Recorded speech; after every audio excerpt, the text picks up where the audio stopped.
अस्सलाम वालेकुम, maths politics में खुश आमदीद। मैं हूं आपका मेज़बान आबिद नसीर। नाज़रीन, बड़ी खबरें हैं। सबसे पहले आपको बताएं कि नवाज शरीफ ने ये कह दिया है कि अब चुप नहीं बैठा जाता, रिटेलिएशन की सियासत शुरू करनी पड़ेगी। जावेद लतीफ़ के इंटरव्यू के हवाले से भी आपसे बात करेंगे। और आसफ अली जरदारी ने बड़ा बयान दिया है कि इस्लामाबाद में बैठे बाबू पाकिस्तान को नहीं चलने दे रहे, उनकी वजह से गुर्बत है। ये क्या कहानी है? और फिर ईरान और इसराइल तनाज़े पर आपसे लेटेस्ट डेवलपमेंट्स के हवाले से बात करेंगे। सबसे पहले आपको बताएं कि मारिया मेमन को इंटरव्यू दिया जावेद लतीफ़ ने। उन्होंने कहा जी हमारे साथ बड़ा हैंड हो गया है। उनको ये तसल्ली दी गई थी कि 2/3 मेजॉरिटी उन्हें दी जाएगी, एट एनी कॉस्ट दी जाएगी। अच्छा, जिस प्रोटोकॉल के साथ नवाज शरीफ को लाया गया था, लग रहा था तमाम तजिया निगार, तमाम राय रखने वाले लोग ये कह रहे थे भाई अगले वज़ीर आज़म, चौथी दफ़ा वज़ीर आज़म नवाज शरीफ होंगे। अच्छा, अब हैरान कुन बात यह है, सोचने वाली बात यह है, अब किसके खिलाफ रिटेलिएशन, किसके खिलाफ बगावत होगी? वज़ीर आला पंजाब उनकी अपनी बेटी हैं, रिटेलिएशन नहीं हो सकती। किसके खिलाफ बयान दिया जाएगा? फिर जब आते हैं हम विफाक में, तो उनके छोटे भाई वज़ीर आज़म पाकिस्तान शहबाज शरीफ हैं। बलूचिस्तान में उनकी हुकूमत है। अब जरदारी साहब के खिलाफ कोई बात की नहीं जा सकती, क्योंकि खुद वोट दे के, सपोर्ट करके, वोट एंड सपोर्ट के साथ, पिक एंड चूज़ के साथ उन्हें सदर पाकिस्तान बनाया गया। अच्छा, अब रह गया केपीके में तो बहुत मुश्किल है, क्योंकि केपीके में नंबर 1 नवाज शरीफ को बैठना पड़ेगा, नंबर 2 वो पहले कर चुके हैं कि केपीके में उनकी दाल नहीं गलने वाली।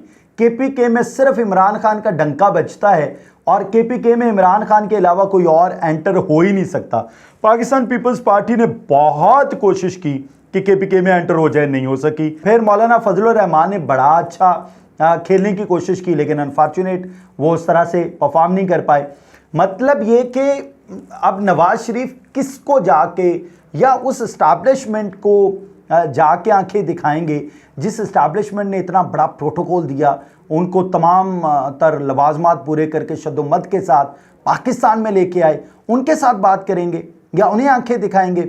और 6 जजेस की इंक्वायरी में फरीक बनने का ऐलान कर दिया है। अगर वो ये भी करते हैं तो वुड यू इमेजिन कितनी मुश्किल से उन्होंने कैलिबरी फॉन्ट से जान छुड़वाई, कितनी मुश्किल से केसेस से जान छुड़वाई, कितनी मुश्किल से अरबों रुपए के कर्जे माफ़ करवाए, उन पर खामोशी इख्तियार करवाई गई, कितनी मुश्किल से बाकी सारे मामला तय हुए। बट समझ नहीं आ रही, इस वक्त तजब्जब का शिकार है नवाज शरीफ कि व्हाट टू डू, किसको जाके बताना है कि भाई मेरे साथ ज़्यादती हो गई है और मेरे साथ सही सलूक किया जाए।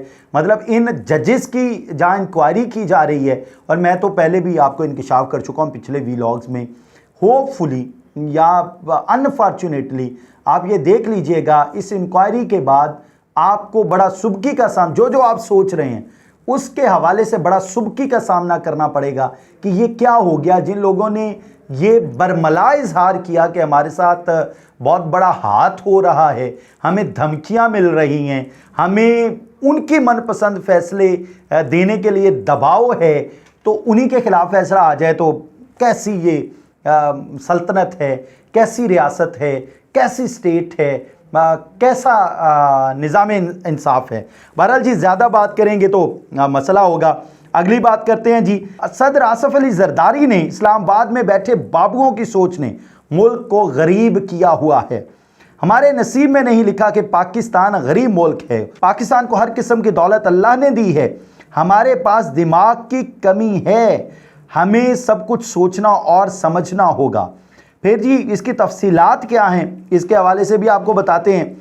सदर मुमलकत आसफ अली जरदारी ने कहा कि पाकिस्तान गरीब मुल्क नहीं है। इस्लामाबाद में बैठे बाबुओं की सोच ने मुल्क को गरीब किया। अब इस्लामाबाद में कौन से बाबू बैठे हैं जनाब सदर, अगर आप हमें बता दें तो खुशी होगी। पता नहीं अब इस्टेब्लिशमेंट, सिविल इस्टेब्लिशमेंट या मिलिट्री इस्टेब्लिशमेंट, कौन से बाबू हैं? तफसीलात के मुताबिक जुल्फ़िकार अली भुट्टो की 45वीं बरसी के मौका पर गढ़ी खुदाबख्श लाड़काना में जलसा आम से खिताब करते हुए उन्होंने कहा, हमारे नसीब में नहीं लिखा कि पाकिस्तान गरीब मुल्क है।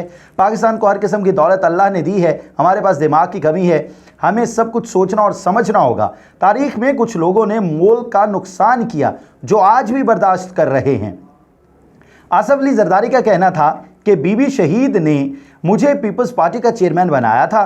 कुछ दोस्त समझते हैं मैं पार्टी को नहीं चला सकूंगा। मैं हर काम सोच समझ कर करता हूं ताकि मुल्क को नुकसान ना हो।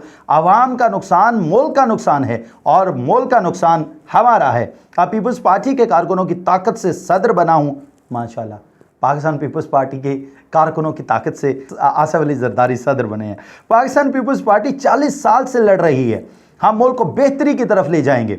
इसी जलसे आम से खिताब में पाकिस्तान पीपल्स पार्टी के चेयरमैन बिलावल भुट्टो जरदारी ने कहा कि सियासी कुव्वतों से अपील करता हूं, होश के नाखुन लें। आसिफ अली जरदारी साहब को सदर माने, शहबाज शरीफ को वजीर आजम माने। जब हमारी लड़ाई होगी तब आपने बात करनी है, उससे पहले पहले होश के नाखुन लें। सियासतदान सियासत के दायरा कार में रहते हुए सियासत करें। धरना खेलने की बजाय मेज़ पर बात करें। जब बिलावल भुट्टो जरदारी लॉन्ग मार्च कर रहे थे, जब ये धरना देने की कोशिश कर रहे थे, बल्कि धरनी देने की कोशिश कर रहे थे, उस वक्त कोई मसला नहीं था। अब कोई धरना न दे क्योंकि ये तो हुकूमत में बैठे हैं ना, और अवाम को नुकसान ना पहुंचाएं। धरना खेलने की बजाय मेज़ पर बात करें और अवाम को नुकसान ना पहुंचाएं। आज भी कुछ सियासतदान ऐसे हैं जो PNA पार्ट 2 लाना चाहते हैं। कुछ सियासतदान मुल्क और अवाम की किस्मत से खेलते हैं। कुछ सियासतदान दोबारा साजिश कर रहे हैं, मुल्क को नुकसान पहुंचाना चाहते हैं। धरना खेलने की बजाय मेज़ पर बात करें, अवाम को नुकसान ना पहुंचाएं। एक दूसरे के खिलाफ गालम गलोच की सियासत से पाकिस्तान की तरक्की नहीं होगी। गालम गलोच की सियासत से जमहूरियत और अवाम का नुकसान होगा। पीपल्स पार्टी की तजवीज़ है तमाम सियासी जमातें कौमी मसालेहत के चार्टर पर काम करें। मुल्क को मुआशी बहरान से निकालने के लिए पीपल्स पार्टी किरदार अदा करने के लिए तैयार है। उन्होंने कहा कि शहीद जुल्फ़िकार अली भुट्टो ने मुल्क को आइन दिया, आवाम को वोट की ताकत दी। शहीद जुल्फ़िकार भुट्टो ने किसानों को ज़मीन दी, मुल्क को एटमी ताकत बनाया। सुप्रीम कोर्ट से साबित हो गया कायदे अवाम से नाइंसाफ़ी हुई और फेयर ट्रायल नहीं मिला। जुल्फ़िकार अली भुट्टो के केस में जीत हर जमहूरियत पसंद की जीत है। आज भी कायदे अवाम जुल्फ़िकार अली भुट्टो जिंदा हैं। जुल्फ़िकार अली भुट्टो शहादत के 45 साल भी कब्र से हुकूमतें बना और गिरा रहे हैं। ये बिलावल भुट्टो जरदारी कह रहे हैं। इस वक्त पाकिस्तान के 2 सूबों में जियाले वजीर आला हैं। आसिफ अली जरदारी दूसरी बार सदर मुंतखब हुए हैं। अब ये ना बड़ी डिस्कशन वाली बात है जिसको हमें बार बार डिस्कस करने की ज़रूरत है।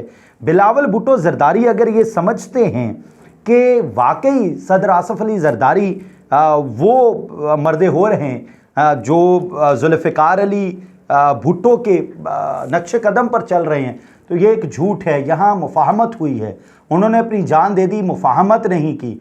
जमहूरियत को परवान चढ़ाया, कोशिश की जमहूरियत परवान चढ़े। मतलब बहुत सारे सुकम होंगे लेकिन वो लॉन्ग टर्म सोचते थे।